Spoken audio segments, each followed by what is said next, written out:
bwato tuvuye hakuno y'ingezi tugiye hakurya y'ingezi. Ni uku nguku umukapiteni w'ubwato amaze kubona direction, aragiye arasimbuye, twagiye rero.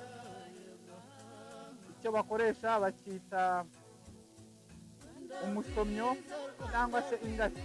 Uku niko abaturage bava mu murenge wa Ruhunde mu karere ka Burera berekera bagiye ahantu hakurya Gabiro, kuko muri kuhareba hariya niho twerekeje. Nta yindi nzira ishoboka ihaba isibye yo kugenda mu bwato. Ubu rero twebwe turimo turagenda, turi kumwe n'umusari hano arimo arabukata rwose. Umukapiteni ubona ko umukapiteni wabyize cyane. Hariya n'abana baza kwambuka mu kanya bavuye kurangura ibisheke.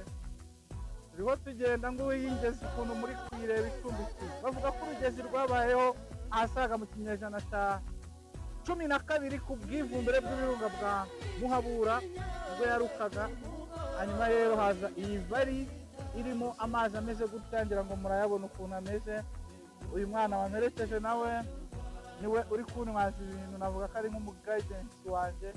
Dore za nyirabarazana ukuntu zimeze muri Ihangana kubera ikirere nyine cyo mu kibaya. Izuba hano baba bari gutunganya inzira ubwato bunyuramo kuko ni akayira gatoya cyane. Rero urugezi rucumbikiye imisambi nk'uko twayiberekaga mu kanya. Nuko tuba twerekera kapiteni ari kudutwara neza. Natwe nka Karabeni Sport TV turimo turabereka ukuntu ibintu bimeze hano. Ni uku nguku inzira imeze tunyuramo. Urabona ni akayira gatoya ariko ubasha kugenda. Rero urugezi rufatiye runini ibiyaga bya Burera na Ruhondo. Rudahari ntabwo bishobora kubaho namo. Nk'uko muri kubireba rero, ngubwo imisozi irukikije ihingwaho ibirayi n'ingano, uko muri kugenda mubireba n'amaso yanyu. Hari hakurya n'aho bita Gabiro mu karere ka Gicumbi. Hano hakuno ni mu Kaburera. Dore nyirabarazana ijya mwumva ukuntu imeze. Utwerekere dore imisozi myiza ukuntu ameze. Reba amashyamba hariya rero, ibi byose bitanga umuziki.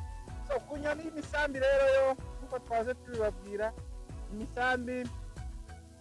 umusambi rero ugira amagi atatu, utera amagi 3 cyangwa 4, ugaturaga mu minsi 24 cyangwa 30 bitewe n'ahantu.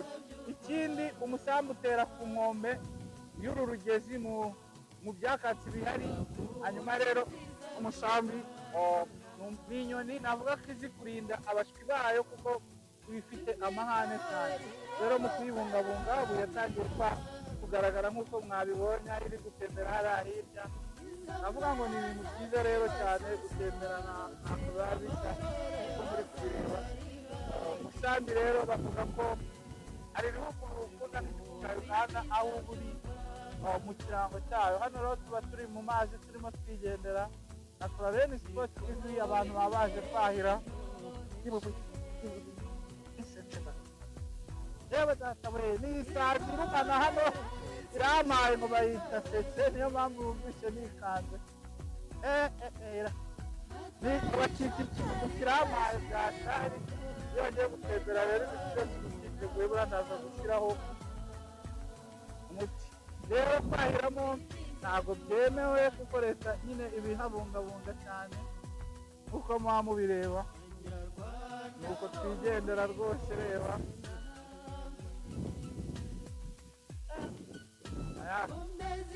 Karabeni Sport rero nta hantu itazabageza. Reba umugezi turi kugendamo, reba utwatsi twiza hano rwose ukuntu ibintu biba bimeze mu buryohe.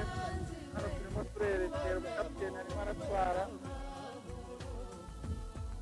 Hariya ni abantu baba bari kureba ukuntu ubuzima bumeze. Hariya ni Gabiro aho navuga ko twari twerekeje.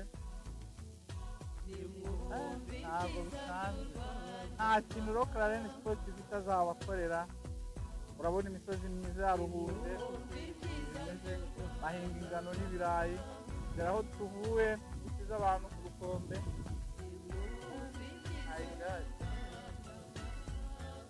Ibindi rero muturayikinge, mukore share Karabeni Sport TV, mukore subscribe, tubane nakagaruka.